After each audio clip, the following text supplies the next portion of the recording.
गौरी पुत्र गणेश भगवान जी की जय। ओम नमः शिवाय। हर हर महादेव। माता पार्वती की जय। प्यारे भक्तों, आज श्रावण महीने की कृष्णा पक्ष की तीसरा दिन है और आज मैं आप सभी को सुनाने जा रही हूँ श्रावण मास महात्म्य कथा अध्याय 3 और इसके साथ ही श्रवण करेंगे शिव महापुराण की कथा। आपसे हमारी निवेदन है कि कथा को पूरा अवश्य सुनेगा और आगे दूसरे भक्तों के पास भी शेयर कीजिएगा। भगवान आप सभी की मनोकामना को पूर्ण करे।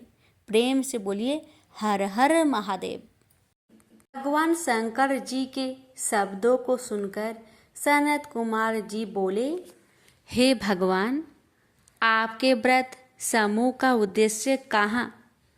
हे स्वामी, इससे मेरी तृप्ति नहीं हुई, अतः आपसे हाथ जोड़कर निवेदन है कि आप इसे विस्तार पूर्वक कहे।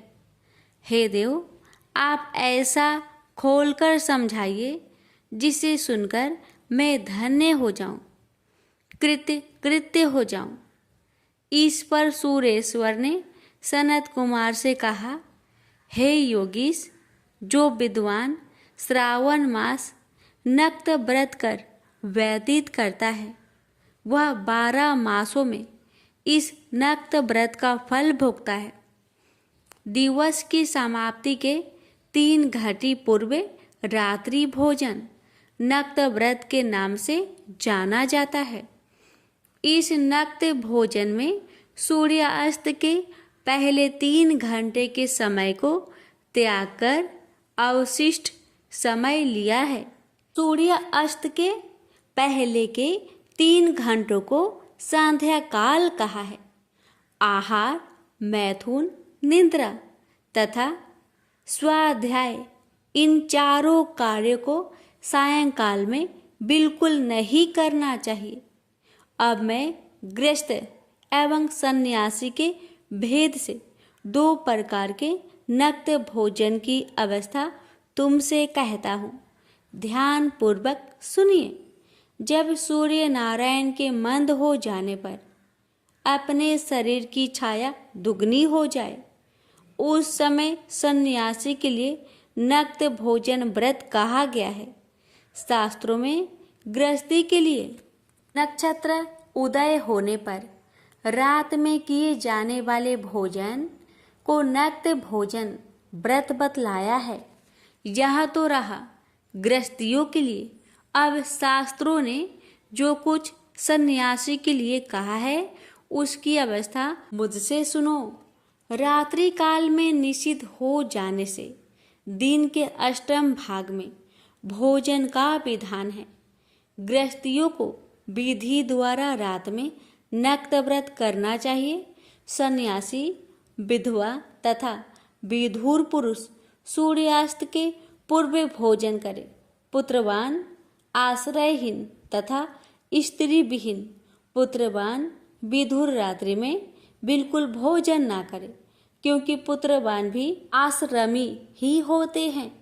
विद्वानों को चाहिए कि स्व अधिकार अनुसार नक्त व्रत करें। श्रावण मास में नक्त व्रत करने वाले प्राणी को उत्तम गति की प्राप्ति होती है।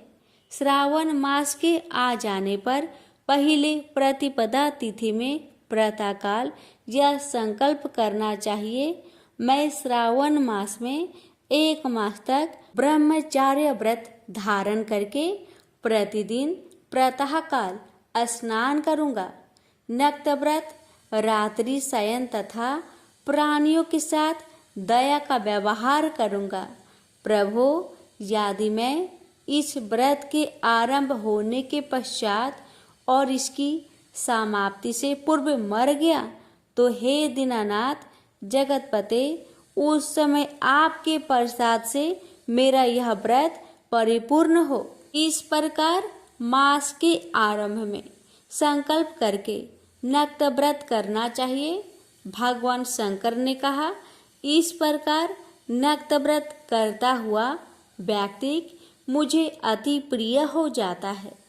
अति रुद्र से ब्राह्मण द्वारा या स्वयं रुद्र का 1 मास तक जो अभिषेक करता है, हे ब्राह्मण, उस पर मैं अत्यधिक प्रसन्न होता हूँ, क्योंकि जैसा कि तुम जानते ही हो, मुझे जलधारा अति प्रिय है।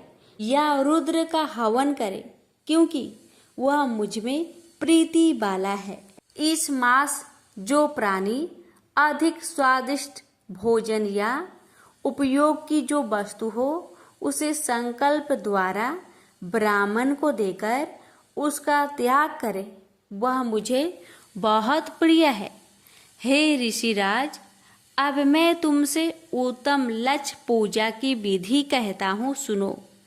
लक्ष्मी की प्राप्ति की इच्छा वाले मनुष्य को बेल पत्रों से, शांति की कामना वाले को दुर्वाओं से तथा आयु की इच्छा वाले प्राणी को चंपा पुष्पों से भगवान श्री हरि की पूजा करनी चाहिए।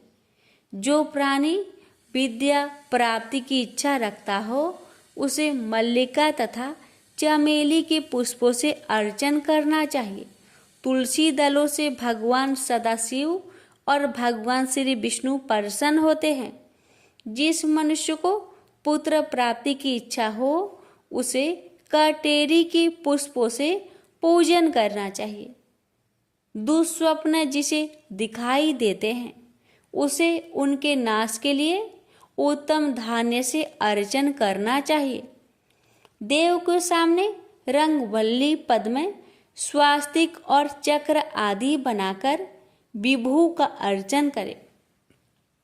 मनुष्यों को संपूर्ण कामनाओं की सिद्धि के लिए सब पुष्पों से अर्चन करना चाहिए। यदि प्राणी लक्ष्मी पूजा करता है, तो भगवान सदाशिव प्रसन्न हो जाते हैं। अंत में उद्यापन करना चाहिए। मंडप बनाकर उसके तीसरे भाग में वेदी बनानी चाहिए। पुण्यवाचन करके आचार्य का वरण करना चाहिए। मंडप में प्रविष्ट होकर रात्रि में गाना बजाना करना चाहिए तथा वेद पाठ से जागरण करना चाहिए। वेदी पर उत्तम चतुर्लिंग तो भद्र बनाकर उसके मध्य में चावलों से सुंदर कलश बनाना चाहिए। उस वेदी में यथास्थान खूब चमकीला तांबे का कलश स्थापन करना चाहिए। उसमें पंच पल्लों तथा सूक्ष्म वस्त्र रखना चाहिए। उसमें पार्वती पति भगवान सदा शिव की सोने की मूर्ति को पंचामृत से स्नान करवाकर स्थापित करके अर्चन करें। नैवेद्य युक्त धूप, दीप, गीत, बद्ध, नित्य तथा वेद शास्त्र पुराण द्वारा रात में जागरण और प्रातः काल स्नान करना चाहिए। पवित्र शास्त्रोक्त विधान से वेदी बनानी चाहिए। तिल घृत पायस, मूल मंत्र, गायत्री, शिव सहस्त्र नाम से हवन करना चाहिए। शकरा एवं घृत युक्त चावल से हवन करना चाहिए। फिर हवन कर पूर्ण आहुति कर देनी चाहिए। प्रातः वस्त्र अलंकार भूषण से आचार्य का अर्चन करना चाहिए। ब्राह्मणों का पूजन करके उनको दक्षिणा देनी चाहिए। जिन मंत्रों से उमापति की लक्ष्य पूजा की है, अब उस चीज का दान करनी चाहिए। सोने की मूर्ति बनवाकर भगवान श्री सदाशिव को अर्पण करनी चाहिए। यदि 1 मास तक दीप जलाया हो, तो उसे दान में देना चाहिए। संपूर्ण इच्छाओं की पूर्ति के लिए सोने की बत्ती, चांदी का दीप बनाकर गौ घृत से संयुक्त करना चाहिए। देवता से क्षमा प्रार्थना करने के बाद 100 ब्राह्मणों को भोजन कराना चाहिए। हे मुनि श्रेष्ठ, इस प्रकार जो मेरा पूजन करता है, उस पर मैं अति प्रसन्न होता हूँ। यदि श्रावण मास में यह कार्य किए जाए, तो इनके करने से अनंत फल की प्राप्ति होती है। यदि इस मास में अपनी किसी प्यारी चीज का त्याग करके वह चीज मुझे अर्पण की जाती है तो तुम मुझसे उसका फल सुनो। इस लोक अथवा परलोक में वह वस्तु लाख गुना अधिक प्राप्त होती है। फल की इच्छा त्याग करने पर यह फल होता है, निष्काम करने पर उत्तम गति की प्राप्ति होती है। जो मेरा भक्त रुद्री पाठ करता है वह प्रति अक्षर करोड़ वर्ष तक रुद्र लोक में जाकर निवास करता है। पंचामृत के अभिषेक से मोक्ष प्राप्त करता है। अब श्रावण मास में भूमि पर सोने वाले को क्या फल मिलता है वह सुनो। हे योगीश, मूंगे या हाथी दांत से बनी हुई या चंदन की बनी हुई नवरत्न से जरी हुई मृदु गरुड़ चिन्ह से संपन्न कपड़े वाली रुई से भरी हुई गद्दे युक्त रमणीक झालरदार तकियों से संपन्न सैया उसको प्राप्त होती है। वह सैया उसे सुंदर स्त्री अन्य रत्नों से भी भूषित मिलती है। इस श्रावण मास में जो ब्रह्मचार्य से रहता है उसका वीर्य अत्यधिक पुष्ट होता है। यशस्विता, बल, शरीर दृढ़ता और धर्म कार्य में तमाम उपकारी वस्तुएं उसको सहज ही प्राप्त हो जाती है। उसे ब्रह्म की प्राप्ति हो जाती है। यही नहीं, निष्काम पूजन करने वाले को स्वर्ग में अप्सरा की प्राप्ति होती है। और जो इस मास में मौन व्रत धारण करता है वह श्रेष्ठ वक्ता हो जाता है। मौन व्रत दिन का हो चाहे रात का हो या भोजन के समय का हो, मौन व्रत में यदि प्राणी घंटा तथा पुस्तकें दान करे तो उसको सब शास्त्रों की जानकारी अपने आप प्राप्त हो जाती है। वह मौन व्रत के प्रभाव से बृहस्पति के तुल्य बुद्धि वाला हो जाता है। मौन व्रत वाले का किसी से झगड़ा बिल्कुल नहीं हो पाता। प्रेम से बोलिए हर हर महादेव। सदाचार विवेचन। ऋषि बोले, हे विद्वान सुत जी, अब आप हमें यह बतलाइए कि धर्म क्या है और अधर्म क्या है, जिनसे स्वर्ग और नरक में लोगों को जाना पड़ता है, तथा वह सदाचार क्या है जिससे इन पर विजय प्राप्त किया जाए।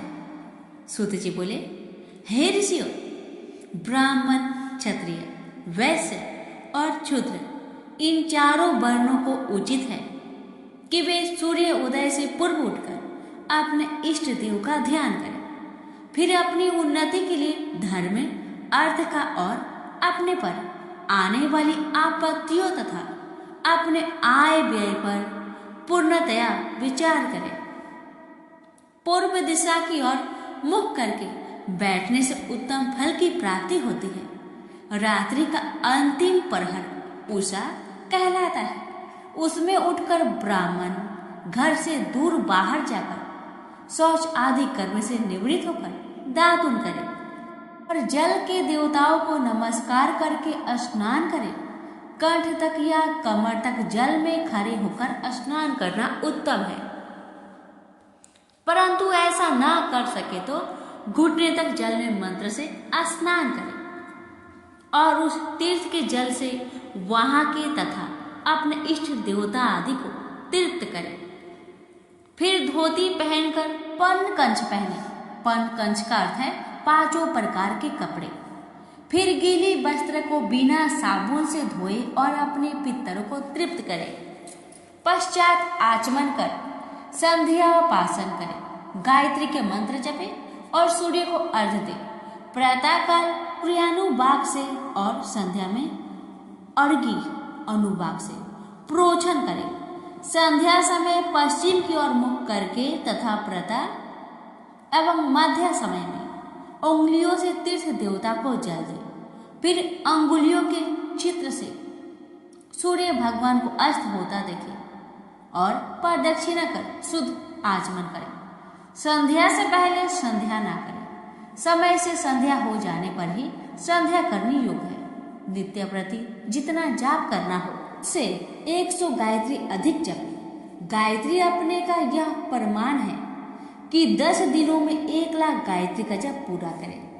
इस प्रकार देवताओं को तृप्त करने से अर्थ की सिद्धि होती है।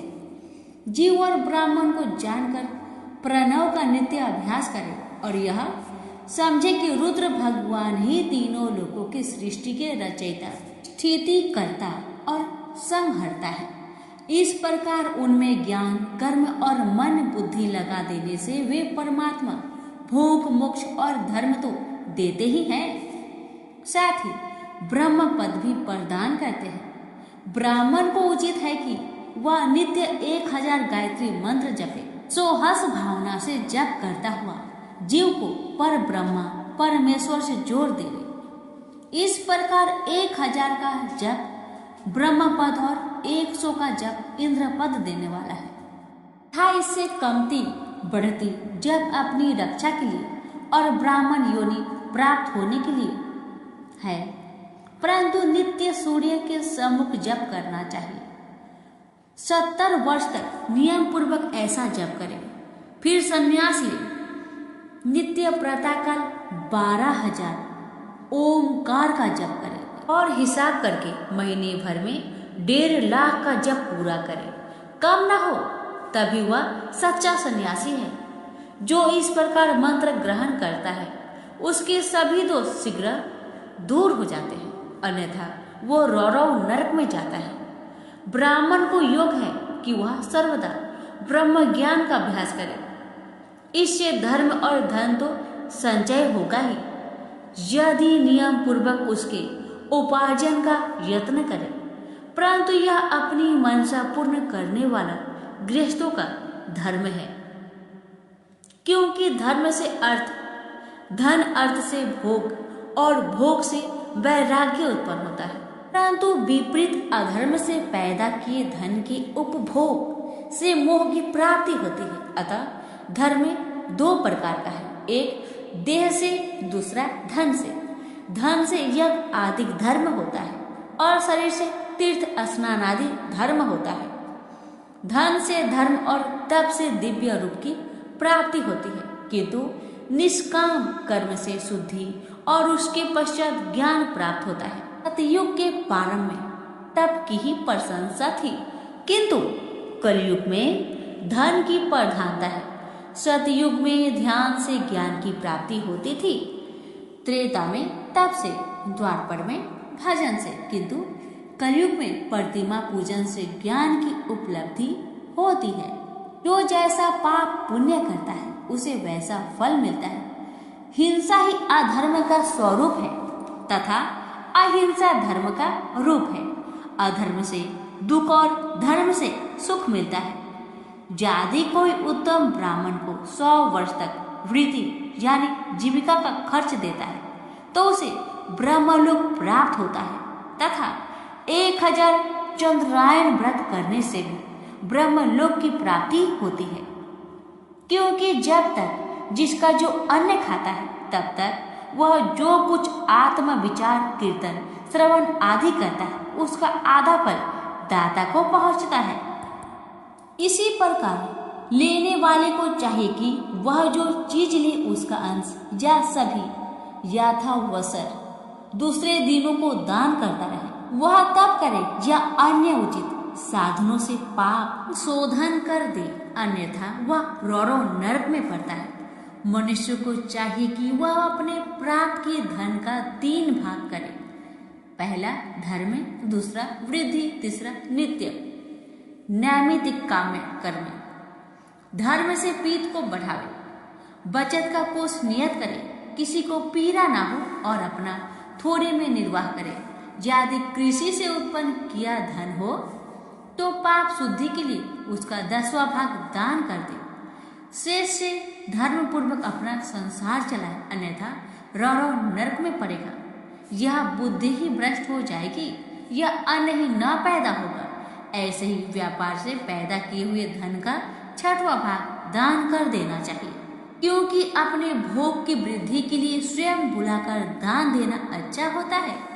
याचना करने वाले को यथाशक्ति सदैव दान दे और कभी नागा न करे। क्योंकि मांगने पर न देने से जन्म जन्मांतर के लिए ऋणी रह जाता है। बुद्धिमान को उचित है कि वह दूसरों का दोष दूसरों से ना कहे, सुना और देखा भी ना कहे, किसी को क्रोध उत्पन्न हो ऐसी भी बात ना करे। प्रातः सायं दोनों समय संध्या और अग्निहोत्र करे। दोनों समय ना हो सके तो एक समय तो अवश्य करे। कभी न बुझने वाली अजस्त्र अग्नि स्थापित करे अथवा केवल जप मात्रा और सूर्य देव की वंदना ही करे। इस प्रकार आत्म कल्याण का छुक यथाविधि नित्य ही ब्रह्म योग और देव पूजन किया करे। जो इस प्रकार नित्य अपने गुरु और ब्रह्मा को पूजते हैं वे सभी सुख के भागी होते हैं। इसी बोले, हे प्रभु, अग्नि यज्ञ, देव यज्ञ, ब्रह्म यज्ञ, गुरु पूजा तथा ब्रह्मा तृप्त को कर्म से हमें बतलाइए। सूत जी बोले, अग्नि में द्रव्य हवन करना ही अग्नि यज्ञ है। ब्राह्मणों, यह अग्नि यज्ञ कई प्रकार का होता है। एक तो वह जो समिधा अग्नि में हवन की जाती है, दूसरी ब्रह्मचर्य अग्नि जिसमें ब्रह्मादि का बाहुमूल्य होता है। जब तक विवाह नहीं होता तब तक वह ब्रह्मचारी है। जब विवाह हो जाए तब 2 समय अग्नि यज्ञ करे। परंतु जिन महापुरुषों ने अपनी आत्मा में अग्नि आरोपण की हो और वनवासी हो तो ऐसे पतियों के लिए समय पर थोड़ा और हितकर भोजन कर लेना ही अग्निहोत्र है। विवाह के समय से अग्नि साधन को सदैव सुरक्षित रखना योग्य है। उसे कुंड या भांड में रखे जो कि सर्वदा सुरक्षित रहे और कभी न बुझे। ऐसी अर्घी अजस्त्र अर्घी कहलाती है। हे ब्राह्मणों, सायंकाल की अग्नि आहुति से संपत्ति बढ़ती है और प्रातः काल की अग्नि से आहुति से आयु बढ़ती है तथा दिन में इंद्र आदि सब देवताओं के उद्देश्य से अग्नि को जो आहुति दी जाती है वह अग्नि योग देवयज्ञ कहलाता है। ब्राह्मण और देवताओं की तृप्ति के लिए एक बार यज्ञ करे, शेष समय वेद का अध्ययन करे। हे ब्राह्मणों, अब एक और आदर्श सुनो। आदि सृष्टि में करुणा कर महादेव जी ने सर्व लोकों के उपकारार्थ सर्व औषधियों की औषधि प्रथम अपना वार अर्थात आदित्य वार बनाया और पुनः सप्ताह के शेष 6 दिनों को उनके गुणों के अनुसार उनकी वैसी रचना की। उन्होंने प्रत्येक दिन का उसका देवता और उसका फल नियत किया तथा जिनसे आरोग्य, सम्मति, व्याधि, नाश, पुष्टि, आयु, भोग, मृत्यु और हानि ये यथा कर्म से प्राप्त होते हैं वह विधि भी नियत की। उन 12 के देवताओं की प्रति से उनकी पूजा का वैसा फल देने वाले भगवान शिव ही है। वह पूजा 5 प्रकार की कल्पित की गई है। जिस देवता को प्रसन्न करना हो उसी का मंत्र, होम, दान और जप करें। नेत्र, सिरो रोग व कुष्ठ की शांति के लिए आदित्य की पूजा कर ब्राह्मणों को भोजन कराए। 3 दिन, 3 महीने या 3 वर्ष अथवा इससे भी अधिक पूजा करें। यदि परबंध प्रबल हुआ तो गण आदि रोग नष्ट हो जाएंगे, इसमें संदेह नहीं है। पापों की शांति के लिए रविवार के दिन पूजा उत्तम है, जिसमें जप आदि से इष्ट देव को प्रसन्न किया जा सकता है। लक्ष्मी के लिए सोमवार को लक्ष्मी पूजा करें। रोग शांति के लिए मंगलवार उत्तम है और इस दिन काली आदि का भजन पूजन करें और उर्द मूंग आदि 4 सेर देकर ब्राह्मणों को भोजन करवाए। बुधवार के दिन विष्णु का दही से वह अनेक प्रकार से भजन पूजन करे तो सर्वदा पुत्र, मित्र, कलत्र की पुष्टि होगी। बृहस्पति के दिन आयुर्वर्धक है। इस दिन ब्राह्मणों को गौ देवताओं को उपवीत वस्त्र चढ़ाकर क्षीर, दूध, घी से उनकी पूजा सेवा करें। भोग का इच्छुक शुक्रवार को जितेंद्रिय को षट रस भोजन युक्त देवताओं और ब्राह्मणों की पूजा करें। स्त्री प्राप्ति के लिए शनिवार के दिन रुद्र अग्नि का भजन पूजन करें और तिल का होम करें। तिल का दान और तिल का पूजन कराए। साथ ही उन दिनों के उन देवताओं को नित्य पूजा, स्नान, दान, जप, होम और तर्पण करता रहे। देश काल पात्र का विचार कर जो श्रद्धा सहित इन बारों के नियम का पालन करता है, उसे इस देवोपासन द्वारा सब कुछ प्राप्त होता है। ब्राह्मणों को मंत्र पूर्वक और क्षुद्र को तंत्र विधि से पूजा कराना योग्य है। धना भाव हो तो तब से देवताओं की उपासना करे, धनी हो तो धन से पूजा करे, परंतु जो कुछ करे श्रद्धा से करे। फिर तो उसके इस प्रकार करते रहने से समय अनुसार उसे ज्ञान की प्राप्ति हो जाएगी। तो ब्राह्मण इस अध्याय को पढ़ेंगे और दूसरों को सुनाएंगे, उन्हें देव यज्ञ का फल प्राप्त होगा। इसी बोले, हे सर्वार्थ वित्तम सूत जी, अब आप पूजा के योग देश काल को बतलाइए। सूत जी बोले, देव यज्ञ आदि कर्मों में क्षुद्र गृह बराबर फल देने वाला होता है। उससे 10 गुना गोष्ठ गौओं के बांधने की जगह, उससे 10 गुना जल का तट, उससे 10 गुना बेल, तुलसी, पीपल की जड़, नदी, देवालय, तीर्थ का गोदावरी, कावेरी, ताम्रपर्णा, सिंधु, सरयू, रेवा, ये सातों नदियां सप्तगंगा कहलाती है। इससे 10 गुना फल समुद्र का तट और उससे भी 10 गुना पर्वत की चोटी पर पूजन करने से होता है। और सबसे अधिक फल तो वह जाने जहाँ की मन रमे। सतयुग में यज्ञ, दान आदि से पूर्ण फल की प्राप्ति होती है। त्रेता में तिहाई, द्वापर में आधी, कलयुग में चौथाई और आधे से अधिक कलयुग बीतने पर इससे भी कम फल प्राप्त होता है। परंतु शुद्ध हृदय से किया हुआ कर्म या पूजन बराबर फल देता है। इससे 10 गुना फल रवि संक्रांति के दिन, उससे 10 गुना तुला और मेष की संक्रांति में तथा चंद्र ग्रहण में उससे भी 10 गुना फल की प्राप्ति होती है तथा सूर्य ग्रहण में तो उससे भी 10 गुना फल प्राप्त होता है, क्योंकि यह उत्तम और पर्व काल है। इस समय जब आदि करना समयोचित होने से पुण्यदायक है और ऐसे समय सत्पुरुषों की संगति करने का फल करोड़ों सूर्य के समान है। तपोनिष्ठ, ज्ञाननिष्ठ और योगी यदि पूजा के पात्र है, ऐसे समय में जो इनकी पूजा करता है उसके पाप क्षय हो जाते हैं। फिर वह ब्राह्मण भी पूजा का पात्र, जिसने 24 लाख गायत्री का जप किया, वह संपूर्ण फल और भोग का दाता है। वह अपने दाता की पापों से रक्षा करता है, क्योंकि गायत्री का यह महात्म्य है कि वह अपने गान करने वालों की पाप से रक्षा करती है। इसी से वह गायत्री कहलाती है। गायत्री के जप से क्षुद्र हुआ ही ब्राह्मण क्षुद्र है। वही सब इस प्रकार से योग पात्र है। नर नारी आदि जीव कोई भी हो, जो भूखा हो वह अन्न दान का पात्र है। इच्छा वाले को देना ही अभिष्टदायक है। मांगने पर दिया तो आधा फल, सेवक को दिया तो चौथाई फल, और यदि ब्राह्मण दीन हो तो उसे देने से 10 वर्ष का फल प्राप्त होता है। ब्राह्मण तो जाति से ब्राह्मण ही है। यदि ब्राह्मण वेद पाठी है, गायत्री के जाप से युक्त है, तो उसे दान देने में वैकुंठ की प्राप्ति होती है। शिव भक्त को दान देने से कैलाश की और सभी प्रकार के दान जिस उद्देश्य से दिए जाते हैं, उससे उसी प्रकार के फल प्राप्त होते हैं। जैसे भी हो, थोड़ा या बहुत, केवल पर बुद्धि से किया हुआ दान अनंत भोग देता है। मनुष्यों को तप और दान ये दोनों ही सर्वदा करना चाहिए। देवताओं की तृप्ति के लिए सभी भोग देना चाहिए। ऐसा करने से उत्तम जन्म मिलता है, सभी भोग मिलते हैं। ईश्वरपन बुद्धि से दान करे तो मोक्ष मिलता है। इस अध्याय के पढ़ने सुनने से धर्म में बुद्धि उत्पन्न होती है और ज्ञान की सिद्धि होती है।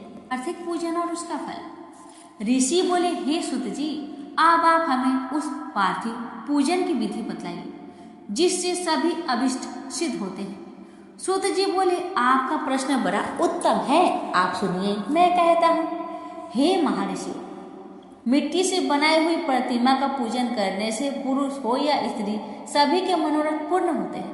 इसके लिए नदी, तालाब, कुआं या जल के भीतर की मिट्टी लाकर सुगंधित द्रव के चूर्ण से उसका शोधन करें और अच्छे मंडप में बैठकर दूध डालकर अपने हाथ से सुंदर प्रतिमा बनाएं। फिर पद्मासन में स्थित होकर उस पार्थिव प्रतिमा का आदर से पूजन करें। गणेश, सूर्य, विष्णु, पार्वती, शिव जी की मूर्ति और शिव जी के शिवलिंग का तो ब्राह्मण सदैव पूजन करे।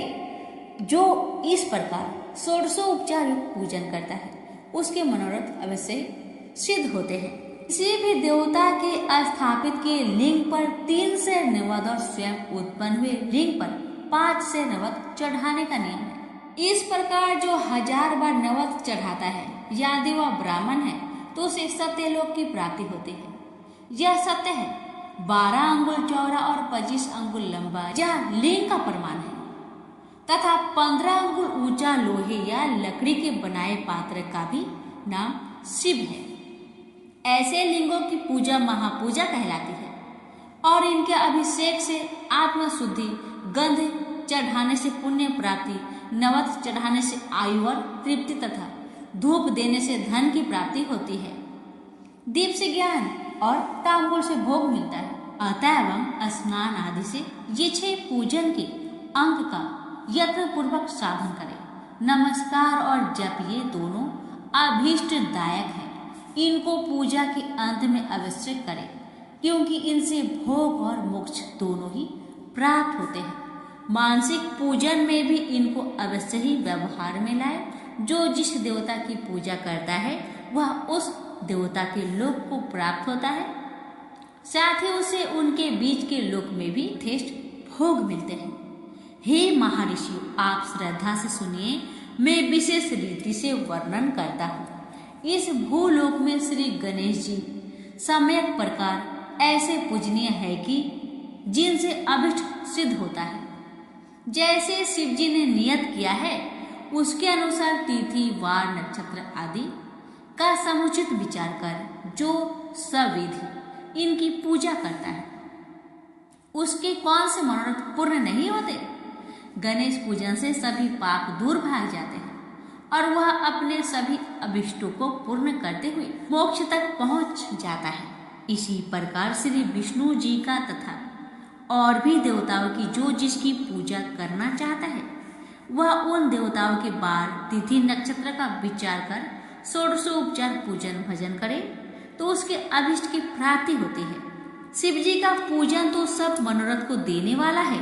जो आद्रा नक्षत्र में और महा आद्रा में माघ कृष्ण चतुर्थी को शिव जी का पूजन करता है उसकी आयु बढ़ती, मृत्यु हरण होती और सर्व सिद्धि की प्राप्ति होती है। ऐसे ही और भी नक्षत्रों, महीनों और बारों में शिव जी की पूजा का अद्भुत महात्म्य है। शिव जी का भजन भोग मोक्ष को देने वाला है। बारों के हिसाब से कार्तिक मास में देवताओं का यजन विशेष फलदायक होता है। विद्वानों को उचित है कि वह इस महीने में सब देवताओं का यजन करें। यम नियम से दान, तप, होम और जप करें क्योंकि कार्तिक में देवताओं का यजन सर्व भोग प्रद और सर्व व्याधि हरता है। कार्तिक मास में रविवार के दिन जो सूर्य की पूजा करता है और तेल तथा कपास का दान करता है उसको यदि कुष्ठ रोग है तो वह दूर हो जाता है। इस प्रकार शिव जी की पूजा के अनेक विधान हैं। जो अपने मन को या जीवन को शिव जी को अर्पण कर देता है उसे शिव जी सायुज्य मुक्ति प्रदान करते हैं। योनि और लिंग इन दोनों स्वरूपों के शिव जी के स्वरूपों में समाविष्ट होने के कारण शिव जी जगत के जन्म निरूपक है और इसे नाते से जन्म की निवृत्ति के लिए श्री शिव जी की जन्म पूजा का अलग विधान भी है। जैसे अखिल जगत बिंदुनात्मक है जिसमें बिंदु शक्ति है और नाद नाम शिव जी का है। बिंदु का आधार नाद है और जगत का आधार बिंदु है, अतः ये दोनों ही जगत के आधार है। बिंदु देवी और नाद शिव है, इसी से यही दोनों शिव लिंग इस नाम से कहे गए। अतः जन्म की निवृत्ति के लिए शिवलिंग को पूजे। देवी रूप माता बिंदु और शिव रूप पिता नाद है। पूज्य माता पिता की पूजा करने से निश्चय ही परमानंद प्राप्त होता है। जिसे परमानंद की इच्छा हो वह शिवलिंग की पूजा करे। जैसे जो पुत्र माता पिता की सेवा करता है उस पर माता पिता कृपालु रहते हैं, वैसे ही शिवलिंग माता पिता के इस मुख्य रूप को जानकर उनकी पूजा करे। हे मुनि पुंगवो, ऐसे भर्गा अर्थात पुरुष और प्रकृति ये ही दो जन्म के मुख्य हैं, वैसे ही शिवलिंग भी है। पुरुष से प्रकृतिक में मेल ही जन्म कहलाता है और प्रकृतिक से व्यक्त हुआ तो दूसरा जन्म कहलाया। अतएव जंतु पुरुष से ही जन्म और मृत्यु बारंबार प्राप्त करता है। माया से जन्म, जन्म से जीर्ण और इसी जीव का नाम परा। जन्म होते ही यह फांसी से बंध जाता है और इसी से इस जीव शब्द का यह अर्थ हुआ। अतएव जन्म की फांसी से छूटने के लिए जन्मलिंग को अच्छी तरह पूजे। भंग से भग प्रकृति का नाम पड़ा और यह प्राकृतिक शब्द मात्र आदि से प्रकृति तथा इंद्रिय और भोजन से भग का यह भोग ऐसा शब्द हुआ। अतः मुख्य भग तो प्रकृति और भगवान श्री शिव जी भगवान कहे गए हैं। इस प्रकार ये ही भगवान भोग के दाता है और कोई भोग को देने वाला नहीं है। भग के स्वामी भगवान ही भर्ग है और भग के सहित लिंग और लिंग सहित भग ही यहाँ और वहाँ नित्य भोग के लिए है। इसलिए श्री भग बाले महादेव शिवलिंग की पूजा करना योग्य है। शिव भक्ति के लिए मिलाप का नाम लिंग है। शिव जी अपने लिंग के पूजन करने से प्रसन्न हो जाते हैं। जो इस शिवलिंग का सादर पूजन करता है वह जन्म आदि से निवृत्त हो जाता है। आदित्यवार के दिन पंचगव्य द्वारा शिव जी को स्नान कराए। गोबर, गोमूत्र, गोदूध, गोघृत और मधु यही पंचगव्य है। फिर दूध आदि से अलग स्नान कराए। शहद, ईख का रस और गोदूध से अन्न का नैवेद्य बनाकर प्रणव पूर्वक चढ़ाए। जो इस प्रकार आदित्यवार के दिन प्रणव पूर्वक महालिंग की पूजा करता है उसका पूर्ण जन्म नहीं होता। रुद्राक्ष धारण करने से चौपाई, विभूति धारण करने से, आधा मंत्र जपने से, पौन और पूजन से पूर्ण भक्ति प्राप्त होता है।